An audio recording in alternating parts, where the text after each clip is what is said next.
Imagine la scène. Un homme, un prophète, marche aux côtés de son disciple. Soudain, le ciel s'ouvre, un tourbillon descend, et devant des yeux humains, un char flamboyant tiré par des chevaux de feu apparaît. Cet homme ne connaîtra jamais la mort. Il est enlevé directement au ciel. Cet homme, c'est le prophète Élie. Et ce moment reste l'un des plus mystérieux et puissants de toute la Bible. Si tu crois que Dieu agit encore avec puissance aujourd'hui et que rien n'est impossible pour lui, abonne-toi maintenant et partage cette vidéo pour que d'autres découvrent ce miracle incroyable. Pour comprendre la grandeur de cette scène, il faut d'abord revenir en arrière. Élie n'est pas un prophète ordinaire. C'est l'homme de Dieu qui a défié les faux prophètes de Baal sur le mont Carmel. Celui qui a prié et le feu est tombé du ciel. Celui qui a fait pleuvoir après 3 ans de sécheresse. Celui qui a vécu des moments de gloire, mais aussi de solitude et de fatigue, caché dans des grottes, découragé au point de vouloir mourir. Et pourtant, Dieu avait encore un plan pour lui, car le parcours d'Élie ne devait pas se terminer comme celui des autres hommes. Non, son départ allait être marqué par le feu et la gloire divine. La Bible raconte dans 2 Rois 2 qu'Élie savait que son départ approchait. 3 fois, il teste son disciple Élisée.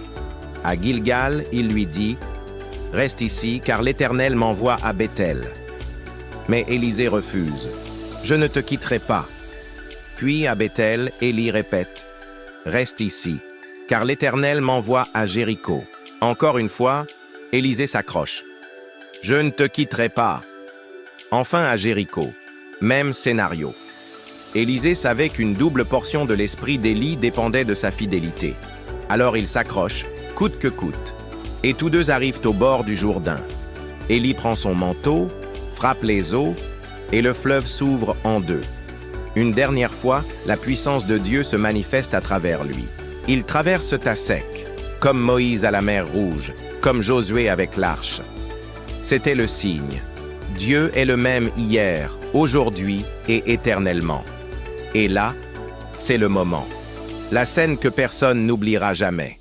Alors qu'ils marchent et parlent ensemble, soudain, un char de feu et des chevaux de feu apparaissent. Le ciel s'ouvre, le vent tourbillonne, les flammes jaillissent. Sous les yeux d'Élisée, Élie est enlevé par ce char de feu, aspiré dans les hauteurs célestes. Il ne connaîtra pas la mort comme les autres.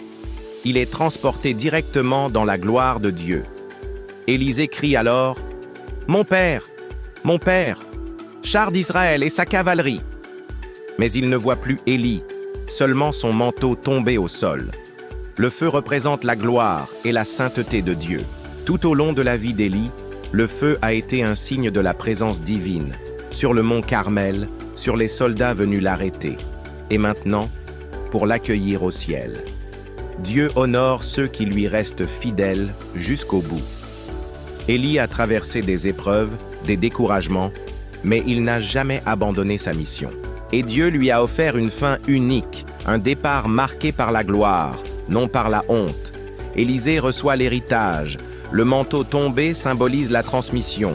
Élie part, mais son esprit, son onction, se multiplient sur son disciple. Là est le secret de Dieu. Le feu ne s'éteint pas, il se transmet de génération en génération. C'est aussi un avant-goût de l'enlèvement. Élie est l'image prophétique de ce qui arrivera un jour à tous ceux qui appartiennent à Christ.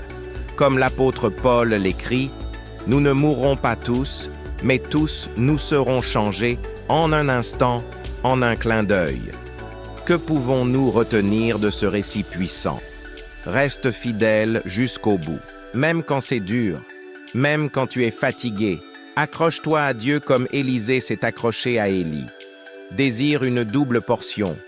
N'accepte pas une vie spirituelle minimale. Demande à Dieu plus de feu, plus de foi, plus de courage. Prépare-toi pour l'éternité. Comme Élie, nous ne savons pas quand viendra notre départ. Mais une chose est sûre. Dieu veut nous accueillir dans sa gloire. Élie est parti dans un char de feu. Mais son héritage continue encore aujourd'hui à travers tous ceux qui croient en la puissance du Dieu vivant. Et toi, es-tu prêt à recevoir ce feu, cette onction, cette foi qui change tout. Si ce message t'a touché, abonne-toi dès maintenant à cette chaîne. Active la cloche et partage cette vidéo à quelqu'un qui a besoin d'être encouragé.